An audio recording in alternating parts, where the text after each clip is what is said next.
If somebody gives you a Columbian Necktie, hopefully it's this beer right here. Otherwise, you're probably having a pretty bad day. What's up, everybody? It's the Ginger Yeti, and I'm checking in from home. I still have beers left from that giant box I bought from Halftime Beverage, and this is another one of those beers. This is the Columbian Necktie. It's from Nightmare Brewing Company out of Bayshore, New York. I picked it up because I saw the can art, and the can art looks amazing. It's really cool can art. I didn't realize that I have had this beer before. I think they changed the can art on it. But this beer here is gotta read the side here. It's a sour ale soured on mangoes with Lulu Soursop and Columbian lime zest. And that sounds delicious. Like I said, I had this before, but I don't remember it. And I definitely believe it had a different can art on it. But it's super cool. Look, at least the can art is. I paid $7.99 for it on Halftime. If you've never been to Halftime, go check it out. It's an awesome place to order beers. And let's take a look at the can here. Like I said, it's Columbian Necktie sour ale soured on mangoes with Lulu Soursop and Columbian lime zest. It's kind of hard to read with this reflective gold in this terrible lighting. It says fucking cycle. Alcohol 7.2% by volume, 1 pint. A lot of small print over here. See what this is. Oh, it's the government warning. There's a QR code here. Brewed and canned for Nightmare Brewing Company by Great South Bay Brewing, Bayshore, New York. Distributed by 12%. So part of the 12% project, I guess. QR code here. If I remember, I'll take a picture and put it up here in the video. I don't know if anybody even tries to scan those when I do that, but it should work. I'm interrupting this beer review because I'm a dummy. I didn't notice the QR code on the can. I should have scanned it before I did the review. However, during editing, when I went to scan the QR code, I started reading the blurb that it goes to. I feel it's really important to add this to the video. So when you scan that QR code I posted a few seconds ago up in the video, it takes you to the website for Nightmare Brewing Company. And there's a blurb about the Columbian Necktie beer. I feel it's very important to read this because it's actually very interesting. It says the inspiration of flavors came from, I'm going to mispronounce this, but campus, an indigenous drink used in funeral rituals in part of South America. This batch included Alfonso mangoes as well to provide a more robust mouthfeel and accentuate the more delicate tropical notes. Spanning over 5 decades, the Colombian Civil War has raged on with a bloody history of violent clashes, assassinations, guerrilla warfare, and human rights violations. The liberal and conservative political parties, with their internecine feuds, have constantly had civilians caught in the crossfire. La Valencia was a particularly violent era spanning from the late 1940s to the 1950s, with over 200,000 dead and echoes of 3,000 killed a year. A majority of the population has not known an era of peace their entire lives.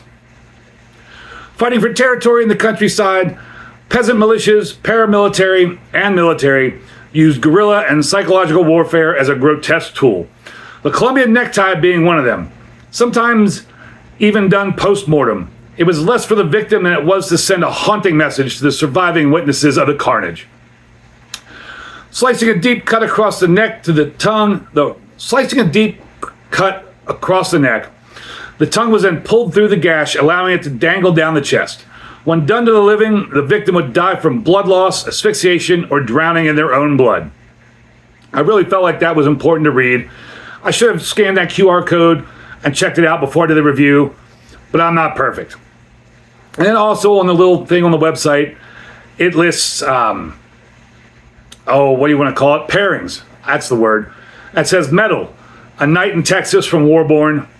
If you're looking for something sweet, it says a Panda Bono. If you're looking for something savory, a Mojarra Frita, ahi tuna tartare with fried wonton crisps.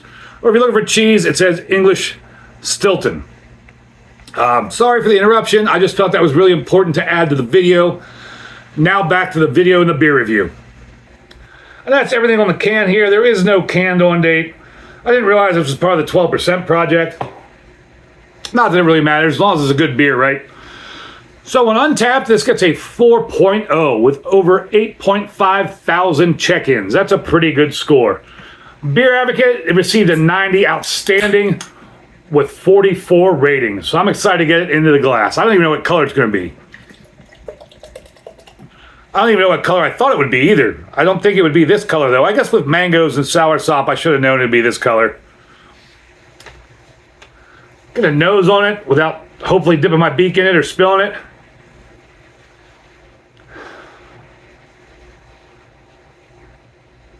Definitely smells like mango.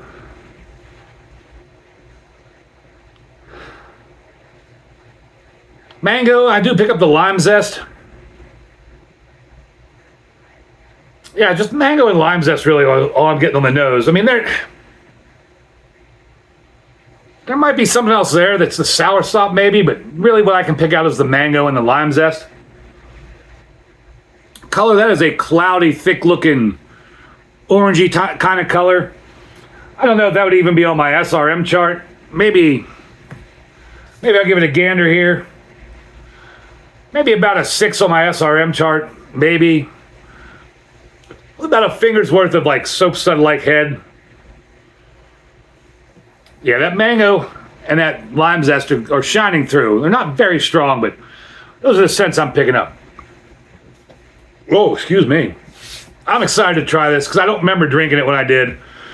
So time to refresh my memory. Cheers, everybody.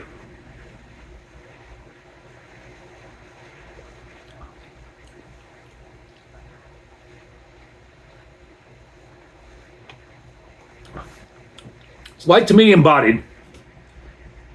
And the tart sourness is kind of odd because it's not getting me in the cheeks. I'm feeling it like real prickly on the tongue. Like that tart sour combination is just like almost prickly on the tongue.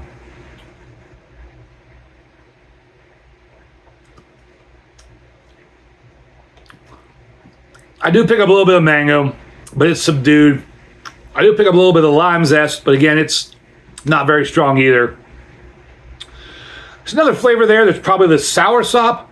I need to find myself a soursop and try it because I'm not very familiar with that fruit.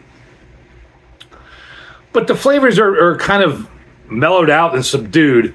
And without a date on this can, I wonder if this can might be a little old, unfortunately.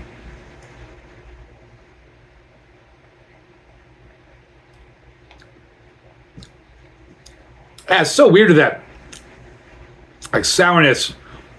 I'm really picking it up on the tongue, but not in the cheeks or anywhere else. And it didn't have any sort of scents that make my mouth water like sours normally do.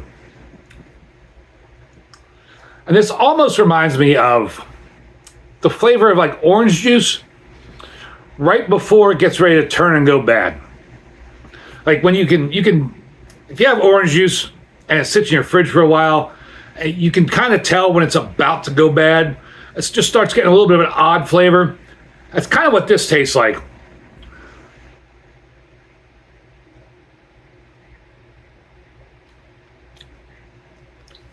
You know,